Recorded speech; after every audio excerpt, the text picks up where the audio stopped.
Okay, I'm back at this 74 914. Still prepping for floor pans and lower firewall, inner firewall. Let me show you how I go about this. If the inner longitudinals are good, you can save yourself a lot of trouble by doing this.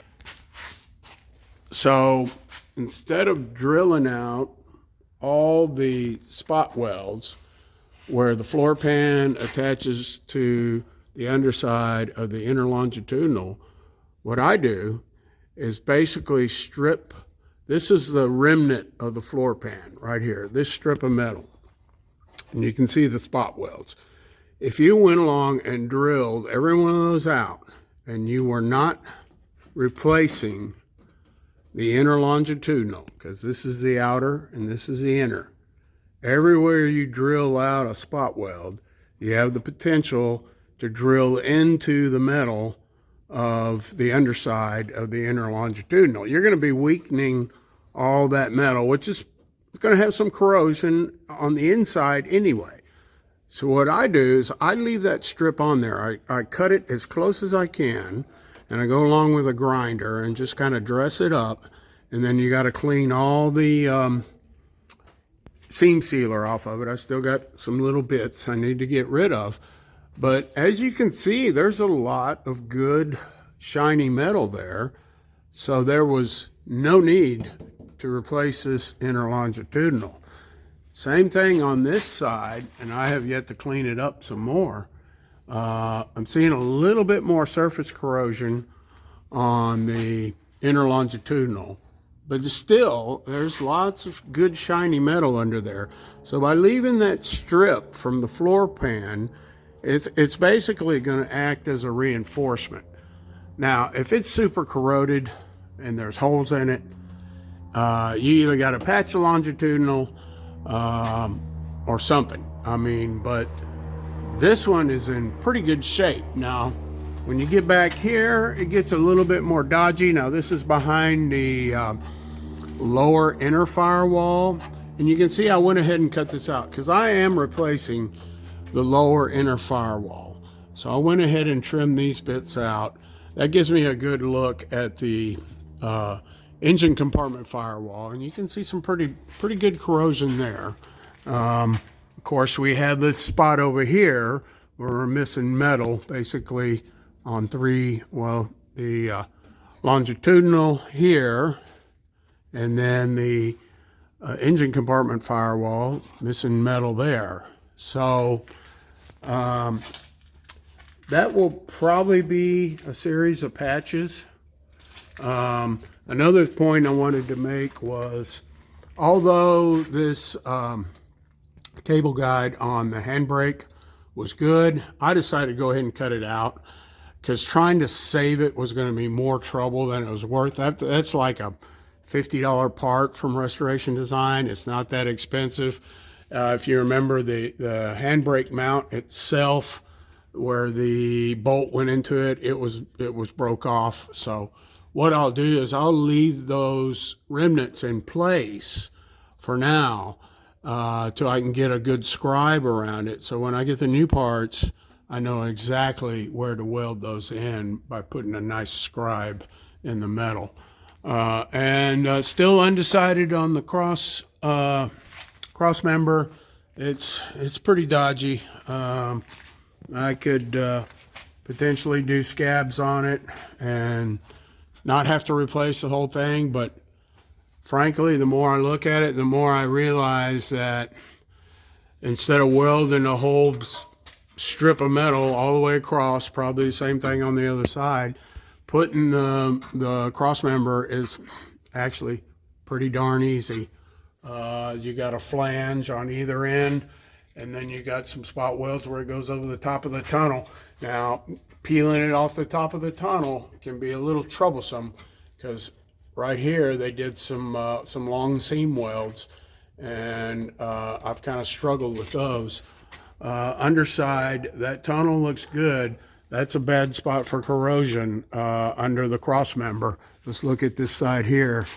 yeah, I've already shot some primer up in there, but that'll be fine. So, you know, cross member I think is a couple $100 for both pieces, maybe 300. So, is it worth all the trouble to scab metal? I don't know.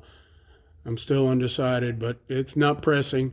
Right now, what I'm just trying to do is keep prepping the longitudinals.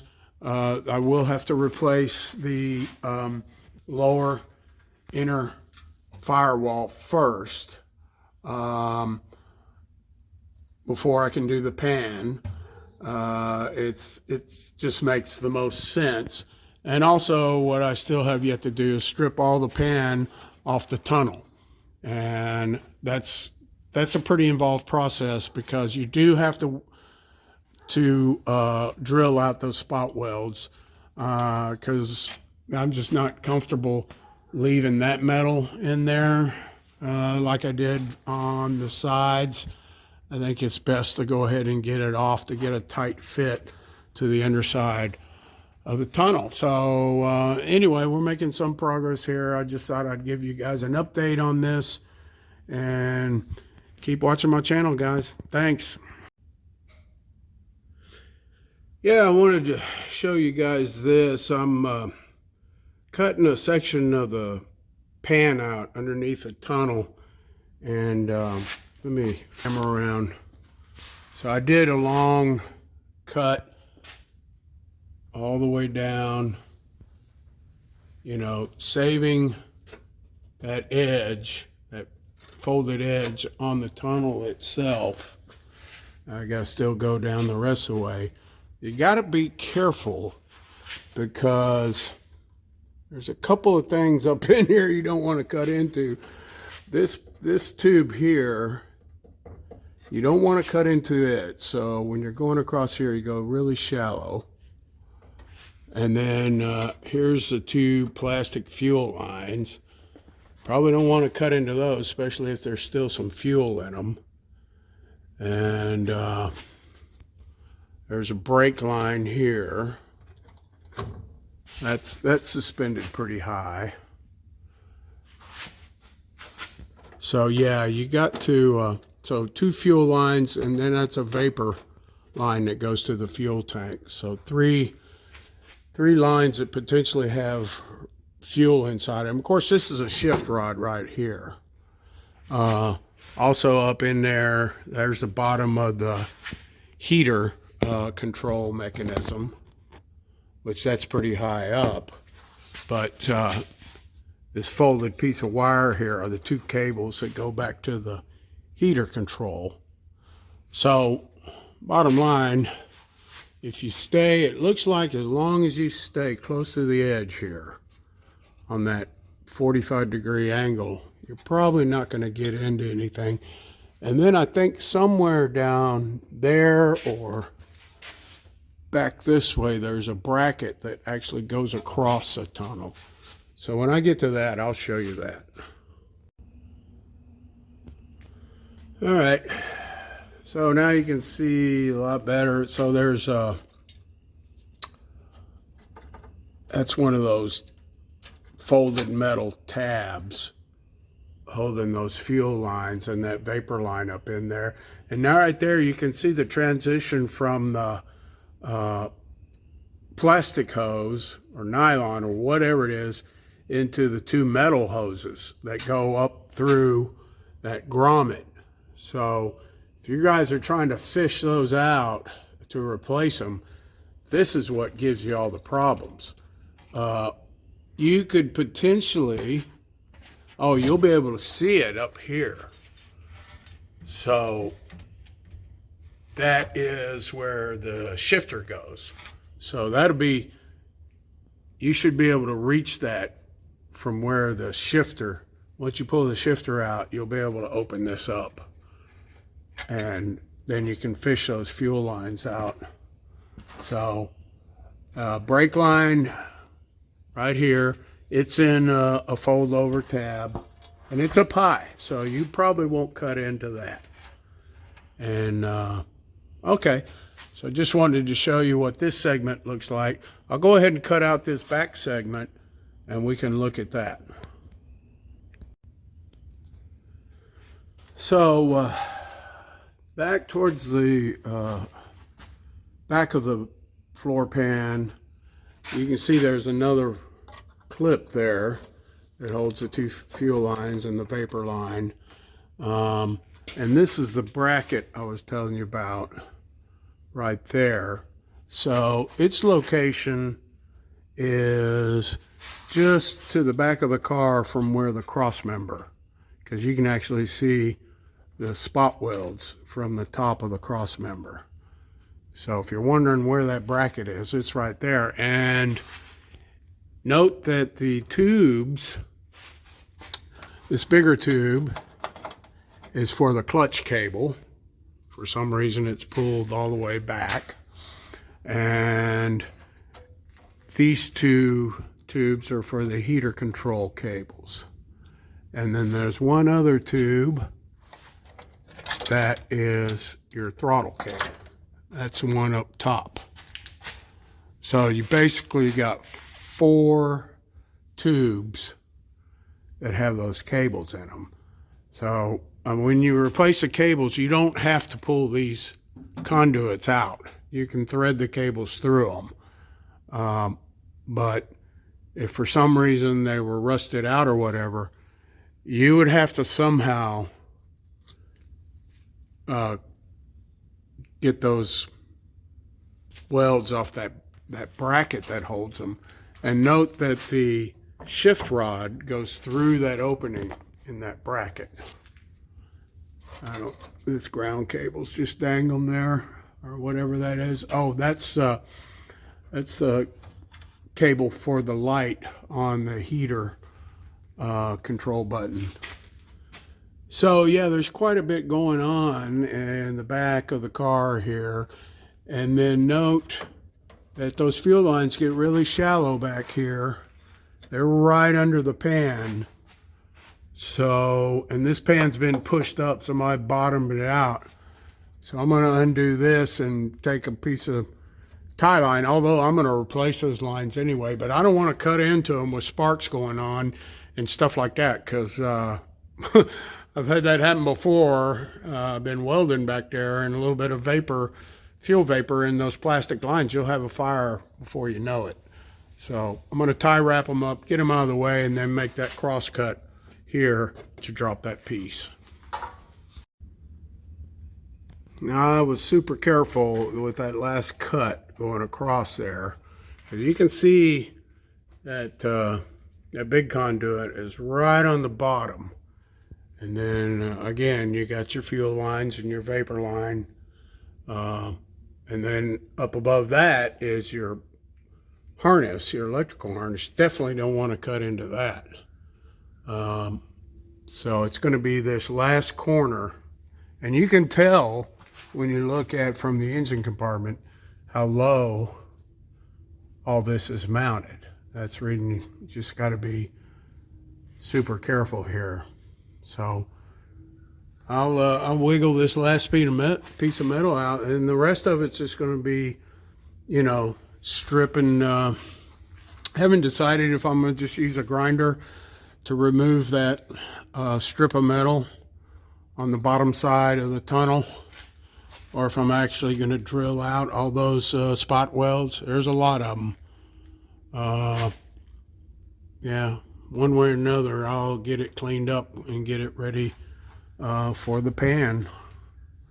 I thought you guys would appreciate seeing all these internals and everything, because these tunnels are a little bit mysterious and exactly what's going on inside them. It's very difficult to see with the pan on. I'm liking this this method of cleaning the bottom of the tunnel, because I was able to take my cutting wheel on and go right beside the edge on the inside and clean that up pretty good. And you just have to be pretty careful. Come all the way down here, It's even able to get up in here, you know, clean all that extra metal up. I did find out something that I was unaware of. So the shifter has some extra metal. It's got like another plate underneath here, and that wraps around the sides of the tunnel. And you can see it over here better. But on this side, it goes pretty far down. So when you're cutting, you need to be careful about getting into that. And then it's super tight right here. And I'll clean these conduits, wire brush them. Hopefully I won't have all holes open up. But yeah, I was even able to take that cutting wheel and go around the pedal bracket. Now I'm undecided on that. I need to get in here and wire brush this. And another thing is I'm not quite clear on where the front pan, the restoration design part stops. I know it mates up. This is a better side to see.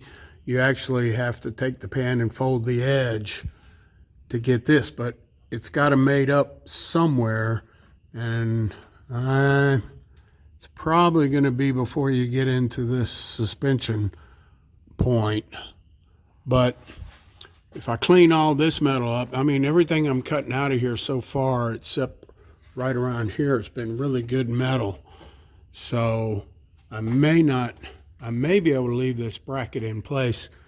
I'll need to clean that real good and look at that. I'm just locating that bracket in the right spot could be troublesome. So anyway, I made some good progress here. The next thing, I think I am going to take either a grinding wheel or a flapper and just clean this strip of metal off to prep it for attaching the pan. It's a lot better than drilling out all those spot welds, because whenever you're drilling those out, you're going to be weakening the metal on top of it. So same method as I did over here for the sides. Even if you leave a little strip of metal in there, you know, you got more material. So that's what I'm running with right now. But, you know, I will definitely drill out the spot welds on the lower rear firewall, inner firewall. So that's all I got. Thanks.